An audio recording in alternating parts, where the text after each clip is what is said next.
Learning with Subrata YouTube চ্যানেলে তোমাদের সকলকে স্বাগত। প্রিয় ষষ্ঠ শ্রেণী ছাত্রছাত্রীরা, আজকে আমরা করবো রায়মার্টিন প্রশ্নবিচিত্রা 2024 সালের ইতিহাসে 4 নম্বর স্কুলটা 254 নম্বর পেজ। দেখো, দ্বিতীয় পরীক্ষার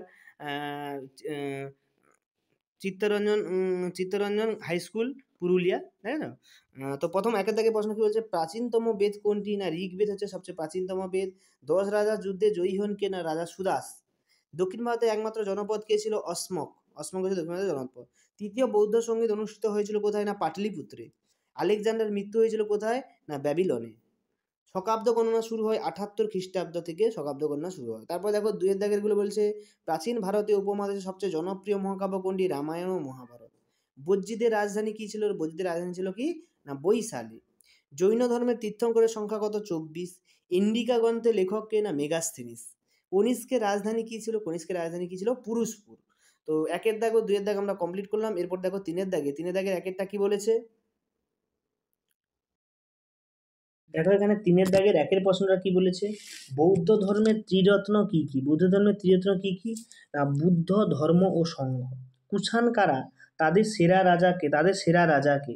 না কুষাণ কারা, দেখো মধ্য এশিয়া থেকে কয়েকটি যাযাবর গোষ্ঠী পশ্চিম দিকে চলে যায়। এরা বর্তমান আফগানিস্তান ও ভারতের উত্তর পশ্চিম অংশে অবস্থান করে থাকে। এদের মধ্যে সবচেয়ে উল্লেখযোগ্য গোষ্ঠী ছিল হিউয়েনঝি গোষ্ঠী।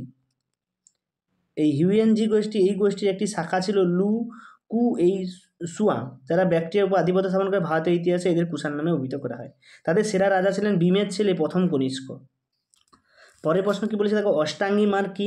না গৌতম বুদ্ধ বলেছিলেন মানুষের জীবনে দুঃখ থেকে মুক্তি পাওয়ার জন্য 8টি উপায় রয়েছে। এই 8টি উপায় সৎ বাক্য, সৎ কার্য, সৎ জীবিকা, সৎ চেষ্টা, সৎ চিন্তা, সৎ চেতনা, সৎ সংকল্প, সৎ সমাধি। তো আমি এক নিঃশ্বাসেই বললাম। খুব সুন্দর জিনিসগুলো আমার পড়তে খুব ভালো লাগতো। মার্গ কথার অর্থ হচ্ছে পথ।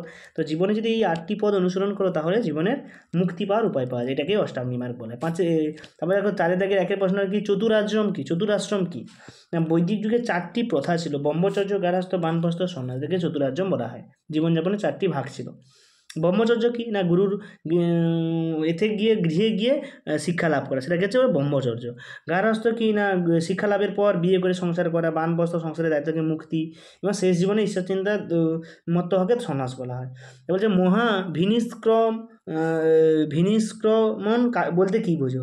দেখো, সংসারে মায়ামমতাতে স্নেহবন্ধন ত্যাগ করে পরমার্থ লাভ ও মানুষের প্রকৃত মুক্তির পদ অনুসন্ধানের জন্য গৌতম বুদ্ধ 30 বছর বয়সে সবার অগোচরে গভীর রাতে গৃহত্যাগ করে সন্ন্যাস গ্রহণ করেন।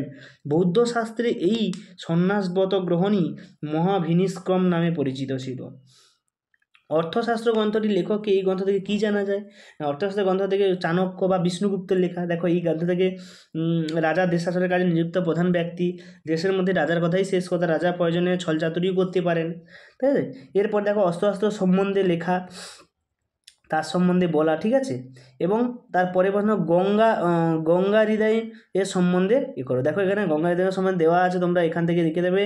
পূর্ব দিকে গঙ্গা হৃদয় নামে এক শক্তিশালী রাজ্যের উল্লেখ পাওয়া যায়। এই চারের দাগের এই প্রশ্নটা লিখবে এখান থেকে দেখে। তো এইভাবেই লিখলে তোমরা ফুল টু ফুল নাম্বার পাবে। এরপরে প্রশ্ন দেখো, 5-এর দাগে একটা, সমাজে কোন কোন শ্রেণীর মানুষ নব্য ধর্ম আন্দোলনকে সমর্থন করেছিল এবং কেন?